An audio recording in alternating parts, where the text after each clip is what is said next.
നമ്മൾ ഓൾറെഡി ഷെയർസിനെ കുറിച്ചിട്ട് ഡീറ്റെയിൽഡ് ആയിട്ടൊരു വീഡിയോ ചെയ്തിട്ടുണ്ടായിരുന്നു അല്ലേ? അപ്പൊ ഷെയർസ് എന്താണെന്നുള്ളത് നിങ്ങൾക്കറിയാം.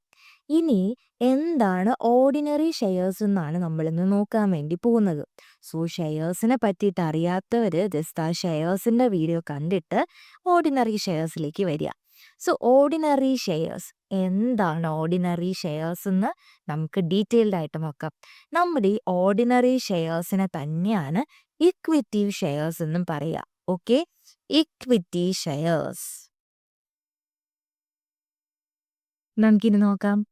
So first thing, it is the main type of share issued by the company. അതായത് നമ്മുടെ കമ്പനി ഇഷ്യൂ ചെയ്യുന്നതിലെ മെയിൻ ടൈപ്പ് ഓഫ് ഷെയർ ആണ് ഈ ഓർഡിനറി ഷെയർസ് എന്ന് പറയുന്നത്. സോ ഈ ഓർഡിനറി ഷെയർ വാങ്ങുന്ന ആള്, ആ ഒരു ഹോൾഡറിനെ നമ്മൾ ഇക്വിറ്റി ഷെയർ ഹോൾഡർ എന്നായിരിക്കും വിളിക്കുന്നുണ്ടാവുക. ഓക്കെ, നമ്മൾ നമ്മുടെ കമ്പനിയിലെ ഷെയർസ് പബ്ലിക്കിലേക്ക് ഇഷ്യൂ ചെയ്യും. അപ്പോൾ പബ്ലിക്കിൽ നിന്ന് ഒരാൾ ആ ഷെയർ വാങ്ങും. സോ അയാൾ നമ്മൾ ഓണർ എന്ന് പറയും, ഷെയർ ഹോൾഡർ. സോ അങ്ങനെയുള്ള ഷെയർ ഹോൾഡറിനെ നമ്മളിവിടെ ഇക്വിറ്റി ഷെയർ ഹോൾഡർ എന്നാണ് പറയുക. കാരണം അയാൾ ഓർഡിനറി ഷെയർസ് ആണ് ഹോൾഡ് ചെയ്യുന്നത്. And they are the real owners of the company. നമ്മുടെ ഓർഡിനറി ഷെയർ ഹോൾഡേഴ്സിനെയാണ് നമ്മൾ എന്തെന്ന് പറയുന്നത്? കമ്പനിയുടെ റിയൽ ഓണേഴ്സ് എന്ന് വിളിക്കുന്നത്.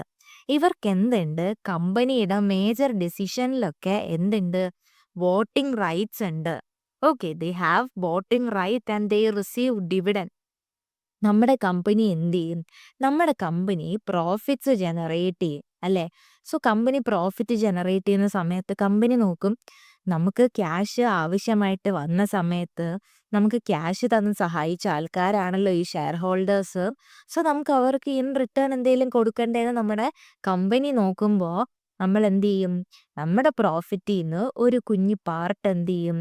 നമ്മളത് നമ്മുടെ ഷെയർ ഹോൾഡറിന് കൊടുക്കും. സോ ആ പ്രോഫിറ്റിന്റെ ആ ഒരു കുഞ്ഞു പാർട്ടില്ലേ, അതിനെയാണ് ഡിവിഡൻഡ് എന്ന് വിളിക്കുന്നത്. ഇവിടെ ഡിവിഡൻഡ് ഫിക്സ്ഡ് ഒന്നുമല്ല. ഓർഡിനറി ഷെയറിൽ പ്രോഫിറ്റ്സ് ജനറേറ്റ് ആയി കഴിഞ്ഞാൽ പ്രോഫിറ്റ്സിന്റെ ബേസിസിലായിരിക്കും ഡിവിഡൻഡ് കിട്ടുക. ഇൻ കേസ് പ്രോഫിറ്റ് ഒന്നും ഇല്ലാന്നുണ്ടെങ്കിൽ അവിടെ ഡിവിഡൻഡ് ഒന്നും കിട്ടില്ല. സോ ഇവിടെ ഡിവിഡൻഡ് ഫിക്സ്ഡ് അല്ല, ഇറ്റ്സ് ഡിപ്പെൻഡ് ഓൺ പ്രോഫിറ്റ്. ഇനി നമുക്ക് ഈ ഡിവിഡൻഡ് നമ്മുടെ പ്രിഫറൻസ് ഷെയർ ഹോൾഡേഴ്സ്, ഓക്കെ, നമ്മുടെ പ്രിഫറൻസ് ഷെയർ ഹോൾഡേഴ്സിന് കൊടുത്തതിന് ശേഷം മാത്രമേ നമുക്ക് ഡിവിഡൻഡ് കിട്ടുള്ളൂ. ആരാണ് പ്രിഫറൻസ് ഷെയർ ഹോൾഡേഴ്സ് എന്നുള്ളത് നമുക്ക് വയ്യ നോക്കാം. സോ പ്രിഫറൻസ് ഷെയർ ഹോൾഡേഴ്സിനും ഡിവിഡൻഡ് കൊടുത്ത് ബാക്കി എന്തെങ്കിലും ഉണ്ടെങ്കിൽ മാത്രമേ നമ്മൾ ഓർഡിനറി ഷെയർ ഹോൾഡേഴ്സിന് ഡിവിഡൻഡ് കൊടുക്കുകയുള്ളൂ. In liquidation they are paid last. Liquidation എന്ന് പറഞ്ഞു കഴിഞ്ഞാൽ, ഇപ്പം ഞാനൊരു ബിസിനസ് നടത്തിക്കൊണ്ട് പോവാണ്. സോ എൻ്റെ ഈ കമ്പനി എ എന്ന് പറയുന്ന കമ്പനി എന്ത് ചെയ്യാൻ വേണ്ടി പോവാണ്? ഞാൻ കംപ്ലീറ്റ്ലി ഇതിൻ്റെ ഓപ്പറേറ്റിംഗ് എല്ലാം നിർത്താൻ പോവാണ്. അതായത് നമ്മുടെ കമ്പനി അടച്ചു പൂട്ടാൻ പോവാണ്. സോ ആ സമയം ഞാൻ എന്ത് ചെയ്യും? എൻ്റെ കമ്പനിയുള്ള ലയബിലിറ്റീസ് അല്ലെ, ഞാൻ ആർക്കെങ്കിലും പൈസ കൊടുക്കാനുണ്ടെങ്കിൽ അതൊക്കെ ഞാൻ കൊടുത്തു തീർക്കും. ഓക്കെ, സോ ലയബിലിറ്റീസ് കൊടുത്തു കഴിഞ്ഞ് ആ ബിസിനസ്സിൽ ബാക്കി എന്തൊക്കെയുണ്ടോ, ഓക്കെ, എന്തൊക്കെയുണ്ടോ അതെല്ലാം ആർക്ക് അവകാശപ്പെട്ടതാണ്? ഓണർ. ഏത് ഓണറിന്? Real owner. ഇവിടെ റിയൽ ഓണർ ആരാണ്? Ordinary share holder. Okay, so in liquidation അവസാനം എന്തുണ്ടോ അതായിരിക്കും ആർക്ക് കിട്ടുക? നമ്മുടെ ഇക്വിറ്റി ഷെയർ ഹോൾഡറിന് കിട്ടുന്നത്. അതാണ് ഇവിടെ പറയുന്നത് in liquidation they are paid last എന്നുള്ളത്. Risk is high but returns can be high. അതെന്താന്ന് വെച്ചാൽ നമ്മൾ ഈ ലിക്വിഡേഷൻ ചെയ്യുന്ന സമയത്തില്ലേ, നമ്മൾ ഈ ലയബിലിറ്റീസ് ഒക്കെ പേ ചെയ്ത് നമ്മുടെ കമ്പനിയിൽ ഇനി വേറെ ഒന്നും ഇല്ലാന്ന് വിചാരിക്കുക. ഓക്കെ, ഇനി വേറെ ഒന്നുമില്ല, ലയബിലിറ്റീസ് ഒക്കെ നമ്മൾ സെറ്റിൽ ചെയ്ത് കഴിഞ്ഞപ്പോൾ നമ്മുടെ കയ്യിൽ കമ്പനിയിൽ ഒന്നുമില്ല. സോ നമ്മുടെ ഷെയർ ഹോൾഡേഴ്സിന്, ഓർഡിനറി ഷെയർ ഹോൾഡേഴ്സിന് ഇനി എന്തെങ്കിലും കിട്ടുമോ? ഇല്ല, കാരണം ഇവിടെ ഒന്നും ഇല്ല അല്ലേ അവർക്ക്. സോ അതാണ് അവർക്ക് ഇവിടെ എന്തുണ്ട്? റിസ്ക് ഉണ്ട്.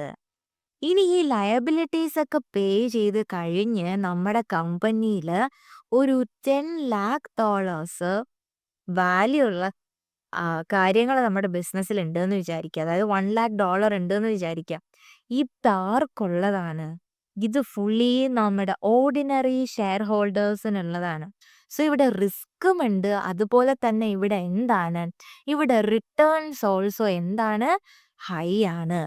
സോ അതാണ് ഇത് പറയുന്നത് risk is high but return can be high എന്നുള്ളത്. ഇനി liability is limited to unpaid amount on shares. നമ്മൾ പറഞ്ഞു ഇവരാരാണ്, കമ്പനിയുടെ ഓണേഴ്സ് ആണെന്ന് പറഞ്ഞു. എന്നും പറഞ്ഞ് ഇവർക്ക് ലയബിലിറ്റി ഒന്നുമില്ല. ഇവരുടെ ലയബിലിറ്റി ലിമിറ്റഡ് ആണ്. ഇൻ കേസ് നമ്മൾ ഷെയർ ഒരു ഷെയർ നമ്മളിപ്പം $100 വിറ്റുകൊണ്ടിരുന്നതെന്ന് ജസ്റ്റ് അസ്യൂം ചെയ്യുക. സോ ഇതിൽ $70 എന്ത് ചെയ്തു, നിങ്ങളിൽ ഒരാൾ, ഈ കാണുന്ന ഒരാൾ എന്താണ്, ഓർഡിനറി ഷെയർ ഹോൾഡർ ആണ്. നിങ്ങൾ കമ്പനിയിലേക്ക് $70 കൊടുത്തു.